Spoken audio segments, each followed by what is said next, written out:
Benjamin Netanyahu ஐநாவினுடைய அமர்விலே உரையாற்றி இருக்கிறார்.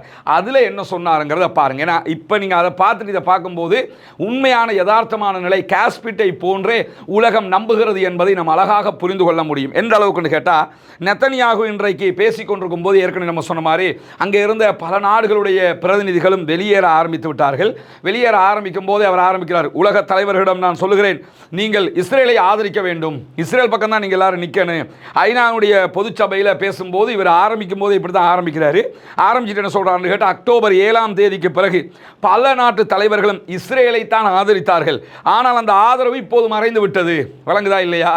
அதாலே சொல்கிறாரு, அத்தனை பேரும் எங்கள் பக்கம் தான் நின்றீங்க அக்டோபர் 7க்கு பிறகு, இப்போ எல்லாருமே மாறி அந்த பக்கம் நிற்கிறீங்க அப்படின்னு சொல்லிவிட்டு, யாரும் செய்ய விரும்பாத மோசமான வேலையை இஸ்ரேல் செய்து வருவதாக ஜெர்மன் மக்கள் என்னிடத்தில் சொல்கிறார்கள். ஏண்டா இதெல்லாமாடா போய் ஐநா சபையில் பேசுவேன் நீ என்று கேட்குற அளவுக்கு அந்த ஆளே, நான் எவ்வளோ அசிங்கப்பட்டு போய் நிற்கிறேன் தெரியுமா, பார்த்துக்குங்க நான் எவ்வளோ கேவலப்பட்டு போய் நிற்கிறேன்னு அந்த ஆளே பேசிக்கிட்டு இருக்கிறாப்புல.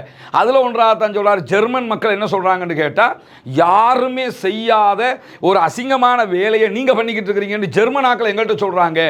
ஏன் இதை ஜெர்மனை சுட்டி உலகமே சொல்லுது, அது வேற, ஏன் ஜெர்மனை சுட்டி காட்டி சொல்கிறாருன்னு கேட்டால், ஜெர்மனில் தான் யூதர்கள் அழிக்கப்பட்டார்கள் ஹிட்லரால். அப்படிப்பட்ட ஜெர்மன் மக்கள் இவ்வளவு காலமாக ஹிட்லருக்கு பிறகு முழுவதுமாக இஸ்ரேலை ஆதரிக்கிறவங்க, அவங்களை இப்போ என்ன சொல்கிறாங்களாம்னு கேட்டால், யாருமே செய்யாத அசிங்கத்தை நீங்கள் பண்ணுறீங்கன்னா என்ன அர்த்தம், ஹிட்லர் கூட உங்களை மாதிரி பண்ணலை என்பதை எங்களை நோக்கி சொல்கிறார்கள் என்று சொல்லிட்டு, காலப்போக்கில் உலகத்தில் இருக்கக்கூடிய பல தலைவர்களும் தீவிர இஸ்லாமியவாதிகளுடைய அழுத்தத்துக்கு அடிபணிந்து விட்டார்கள். என்ன சொல்லாருன்னு கேட்டால், உலகத்தில் இருக்கக்கூடிய பிரான்ஸ் அதிபர், யூகே அதிபர், யாராக இருந்தாலும் சரி, அத்தனை பேருமே இந்த இஸ்லாமிய தலைவர்களுடைய அழுத்தத்துக்கு அடிபணிஞ்சாங்க.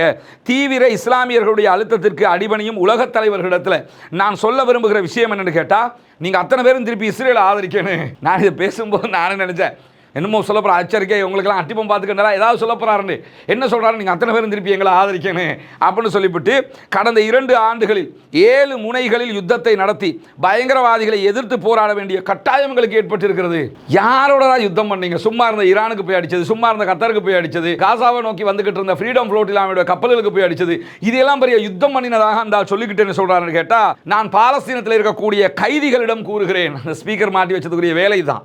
அந்த கட்டத்தில் என்ன சொல்கிறாருன்னு கேட்டால், பலஸ்டைனில் இருக்கக்கூடிய இஸ்ரேலுடைய கைதிகளே என்று சொல்லி விழிச்சு என்ன சொல்கிறாருன்னு கேட்டால், நாங்கள் உங்களை மறக்கலை, சென்டிமெண்ட்டாக நாங்கள் உங்களை மறக்கலை, நாங்கள் சரணடைய மாட்டோம், நாங்கள் உங்களை மறக்கவும் இல்லை, அதுக்காக நாங்கள் சரணடையவும் முடியாது, உங்களை வீட்டிற்கு அழைத்து வரும் வரை நாங்கள் எங்கள் முயற்சிகளை விடவே மாட்டோம். வீட்டுக்கு அழைச்சி வரும் வரைக்குமா? அங்கே செத்துக்கிட்டு கிடக்கிறான்,